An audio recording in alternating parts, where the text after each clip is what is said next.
Fantasy is brimming with a myriad of monsters, demons, and other fantastical creatures.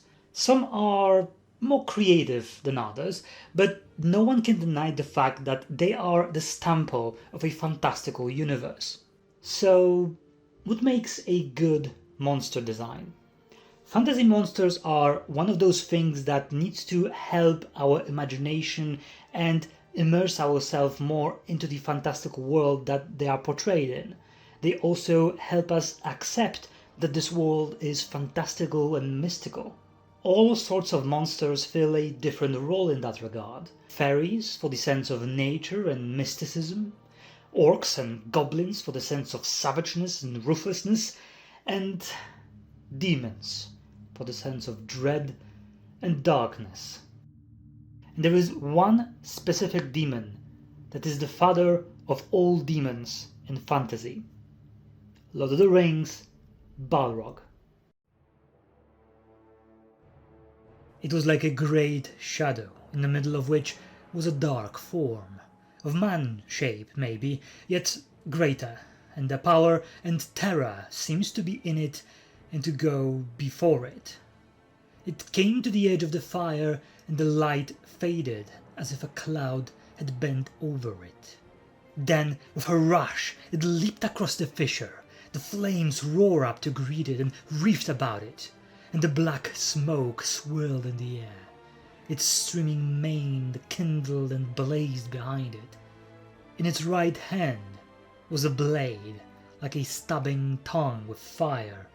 In its left, it held a whip of many thongs. One of the reasons why Balrog is such a well-designed monster, it is because it is true to its name. It is not a generic, muscled, red-skinned beast like most demons in fantasy are portrayed. It is a being that is absolutely abnormal. It is shadow and fire made manifest into a dreadful body. When it roars, you don't hear a bestial scream like most other beasts in fantasy do, but instead you hear just the sound of crackling flames. Its body is a manifestation of fire and shadow, which normally would be very difficult to portray because, fire creates light and shadow is the absence of it. The Balrog is constantly visible, but at the same time obscure enough that you can never fully make out the full contours of its silhouette. Even when it lightens up with fire in the intimidating move, there is a darkness so black underneath that you can just barely see its full body.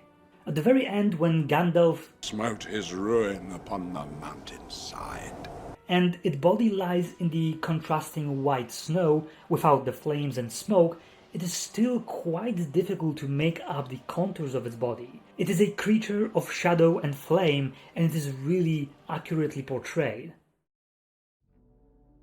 What makes Balrog so unique in the grimoire of fantasy monsters and demons is that it is not over-designed. It doesn't have additional spikes and colors and special items and weird over-designed shapes to its weapons and body. It is exactly what it is supposed to be. Sometimes less is more, and that is also true when designing monsters.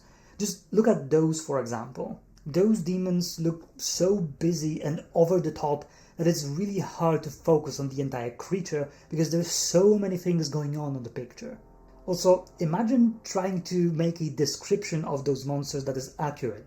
It would take an entire page just for that. It is the same with over-the-top design of making certain parts of the monster so unique at all costs that they become ridiculous and weird to look at. There's so much stuff going on with their designs that it is hard to focus on just one specific thing, or it's hard to appreciate them as a whole. The excessive amount of spikes, weird shapes, and additional parts are there just to add something for the sole purpose of having more things. They are not bad per se, but they are massively over-designed and they look very busy. There is nothing wrong with simplicity, and Balrog is a good embodiment of that. Its design is straightforward and yet very effective at portraying exactly what it is supposed to. Nothing more and nothing less. And all of that helped to create a memorable and terrifying presence without the need for excessive design. Beyond its visual design, the Balrog carries a significant symbolic weight. In Tolkien's universe, the Balrog represent ancient evil, a remnant of a bygone era that still holds power and terror. This deepens its impact and presence, making it not just a monster, but a symbol of the past's lingering darkness.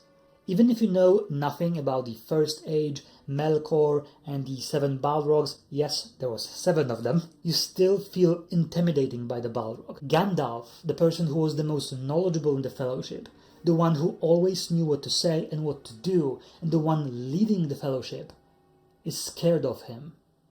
The encounter with Balrog is also a pivotal moment in this part of the story.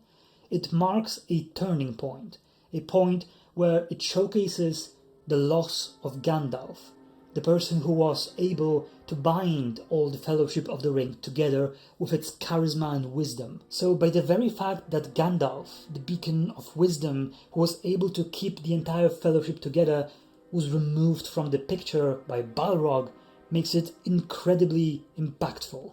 Especially that not long after losing Gandalf, the Fellowship scatters, showing that Balrog dealt a major blow to the main characters. So what can we learn? First of all, if you decide to include a demon or a terrifying monster that is supposed to represent something, do not hold back.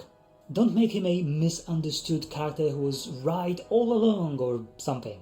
For some reason, we live in the era where everyone has this weird obsession of having misunderstood character that turns out that they are right all along and we are supposed to feel compassion towards them. There is nothing wrong with portraying pure evil. Also, do not overdesign. Make the monster that you want to create exactly what it is supposed to be. Nothing less and nothing more. In conclusion, the Balrog stands out as a monster design in fantasy. Even if it can look a bit copy-pasted due to so many imitators, it is an embodiment of fire and shadow. It has a symbolic weight and it has a very clear and impactful design. And all of that helps to contribute to its legacy in fantasy. And as writers and creators, we can learn a lot from its design. Anyway, that is all for now. Subscribe, comment, and all of that stuff. See you when I see you.